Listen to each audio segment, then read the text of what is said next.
Most people think of Thomas Jefferson as just another founding father, a name in a textbook, a face on a monument. But here's what they miss.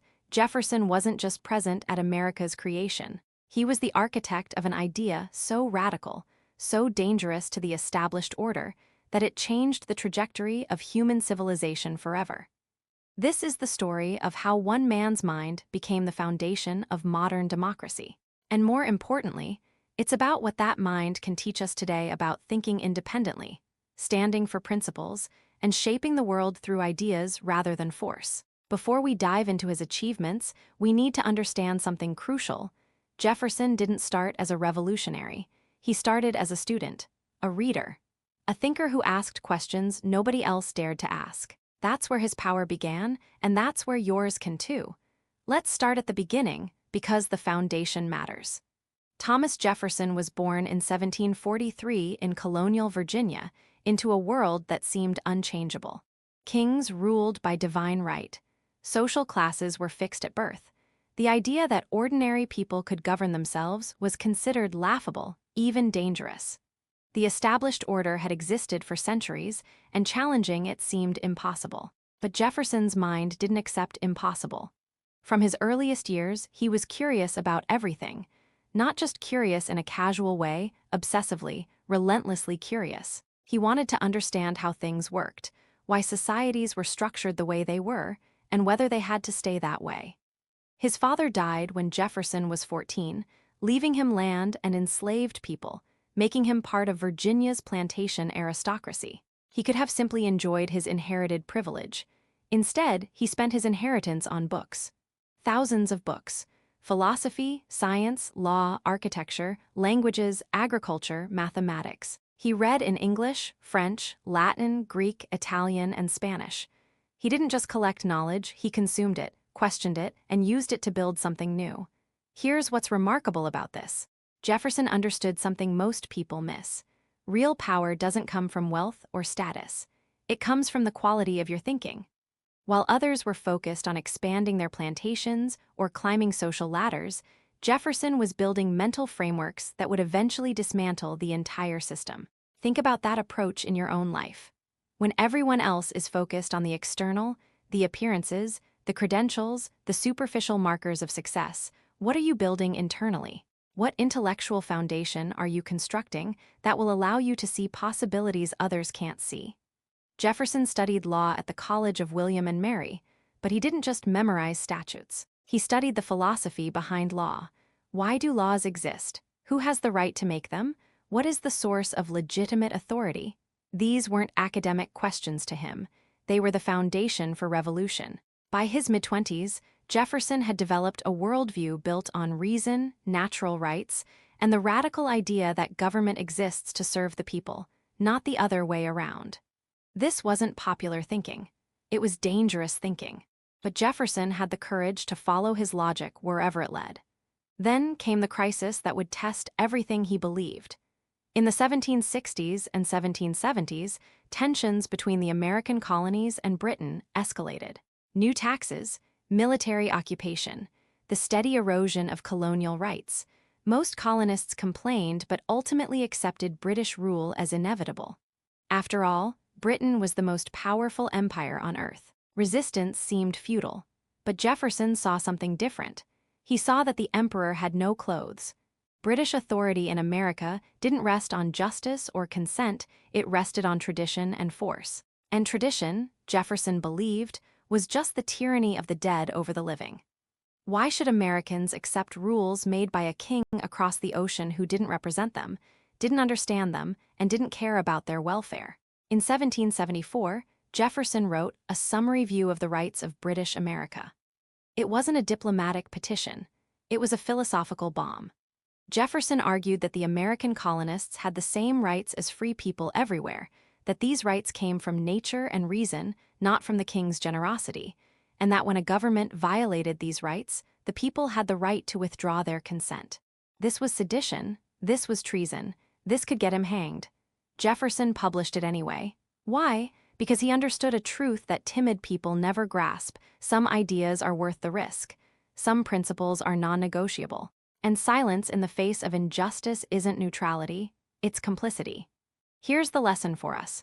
When you see a truth that others refuse to acknowledge, when you understand something that contradicts the comfortable consensus, you face a choice. You can stay silent and safe, or you can speak up and face the consequences. Jefferson chose courage. What will you choose? By 1776, the colonies were at war with Britain, but they were still technically fighting for their rights as British subjects. They hadn't made the final break. That's when the Continental Congress turned to Jefferson and asked him to draft a document that would change everything, the Declaration of Independence. Jefferson was 33 years old. He sat down with a blank page and the weight of history on his shoulders. What he wrote in the next 17 days became the most influential paragraph in political history.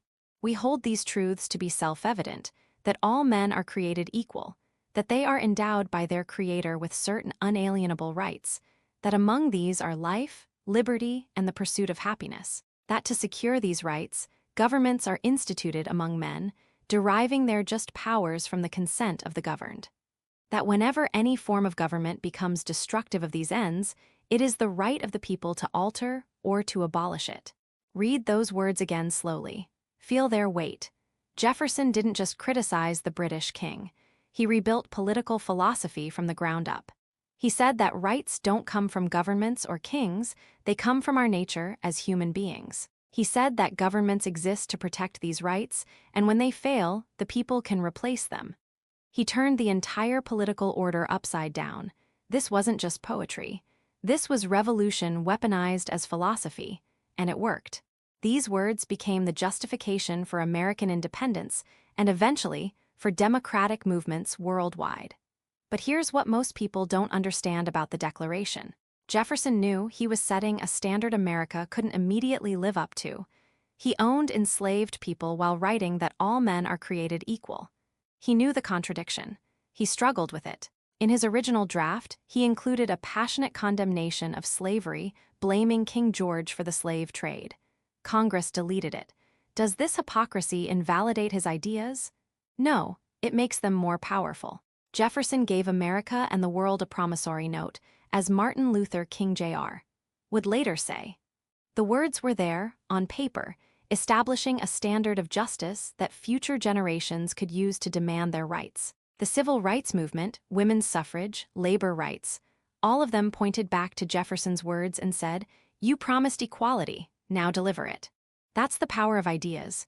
Once spoken, they can't be unspoken. Once a principle is established, even imperfectly, it becomes a tool for progress. After independence, Jefferson could have rested on his laurels. He had already secured his place in history, but he was just getting started. He returned to Virginia and set out to revolutionize its laws and institutions. He drafted the Virginia Statute for Religious Freedom, which separated church and state and established religious liberty as a fundamental right. This was radical. In most of the world, the government and church were intertwined, and religious minorities faced persecution. Jefferson argued that belief couldn't be compelled, that faith was meaningless without freedom, and that the state had no business in matters of conscience. It took years of political fighting, but the statute eventually passed.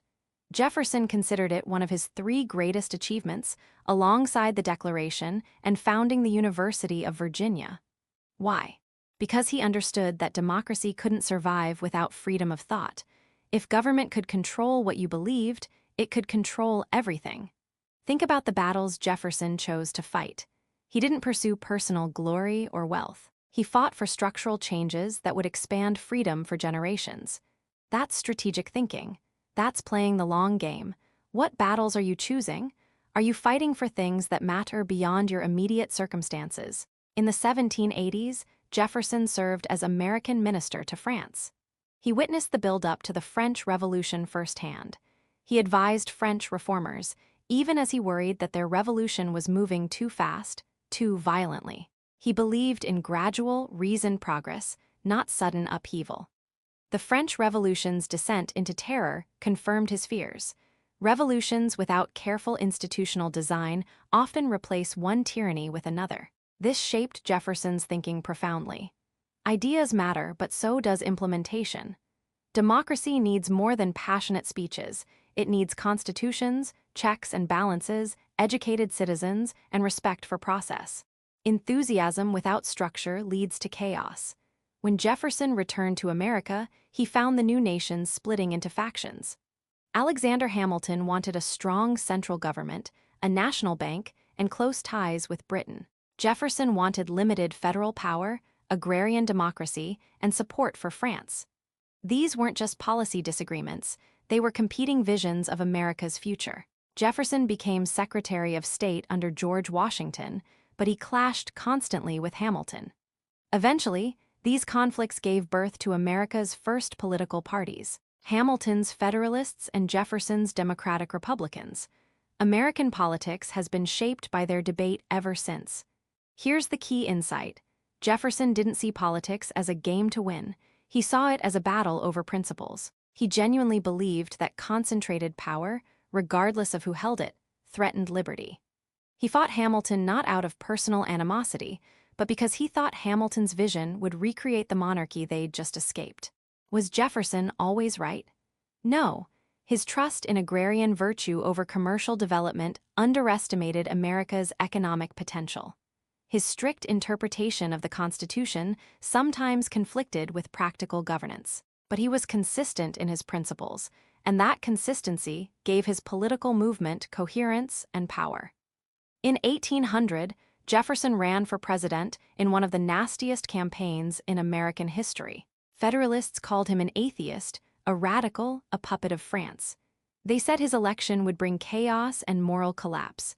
Jefferson's supporters called Adams a monarchist, a tyrant, a traitor to revolutionary ideals. The rhetoric was vicious. Jefferson won narrowly, and then something unprecedented happened. America had its first peaceful transfer of power between opposing parties. Adams, despite his bitterness, left office quietly. Jefferson, despite his victory, didn't purge his opponents or declare himself president for life. He called it the Revolution of 1800, not because it was violent, but because it proved that democracy could survive fundamental disagreements. That peaceful transition is Jefferson's real legacy. He established that in a democracy, you don't need to destroy your opponents, you just need to win the argument and the votes. Then you govern, and eventually you step aside for whoever wins next. This sounds obvious now. In 1800, it was miraculous. As president, Jefferson faced immediate contradictions between his principles and practical governance. He believed in limited federal power, but when France offered to sell the Louisiana Territory, doubling America's size, Jefferson bought it.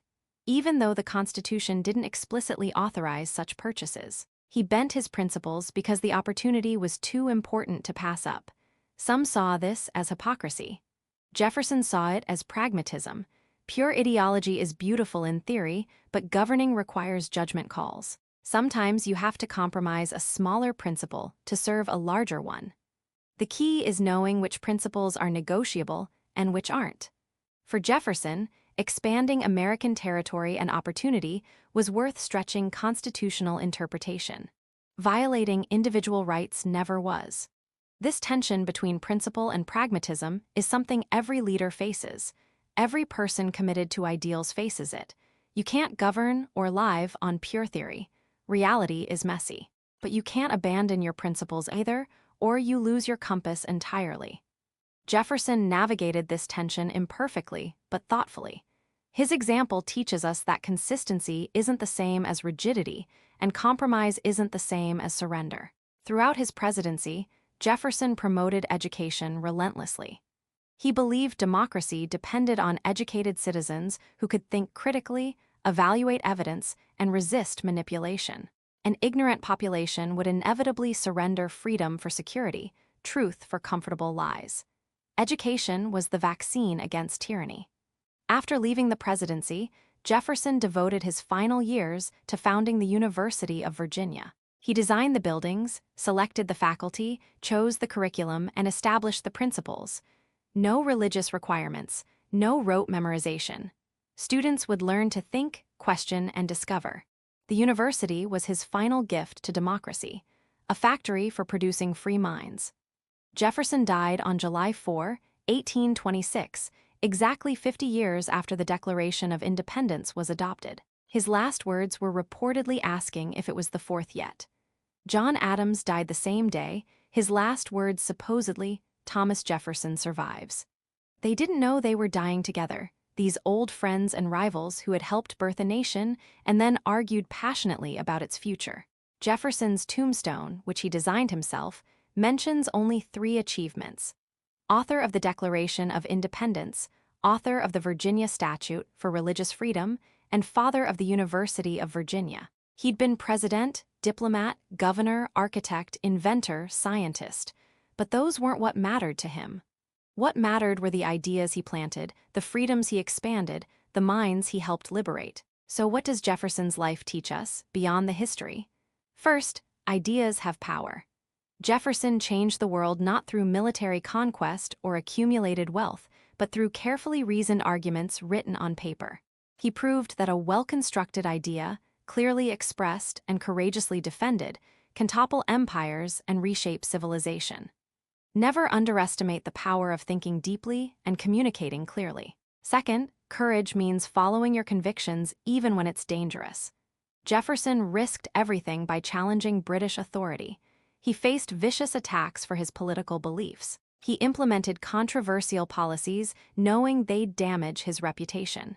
But he acted according to his principles rather than his fears. That's the definition of moral courage. Third, consistency in principles doesn't mean rigidity in application. Jefferson held firm to core beliefs about human rights and limited government, but he adapted his approach to changing circumstances. He learned from mistakes. He compromised when necessary. Principle doesn't mean stubborn. It means having a clear compass while navigating complex terrain. Fourth, the long game matters more than immediate victories. Jefferson built institutions and established precedents that would shape America for centuries. He planted seeds knowing he wouldn't see the full harvest. He fought for changes that would benefit people he'd never meet. That's how lasting change happens, not through quick wins, but through patient, strategic work that builds foundations for future progress. Fifth, hypocrisy doesn't invalidate truth. Jefferson owned enslaved people while writing about equality. That's an inexcusable contradiction. But the principle he articulated, that all people have inherent rights, remains true and powerful, even though he failed to live up to it. This doesn't excuse his failure, but it means we can embrace his best ideas while rejecting his worst practices.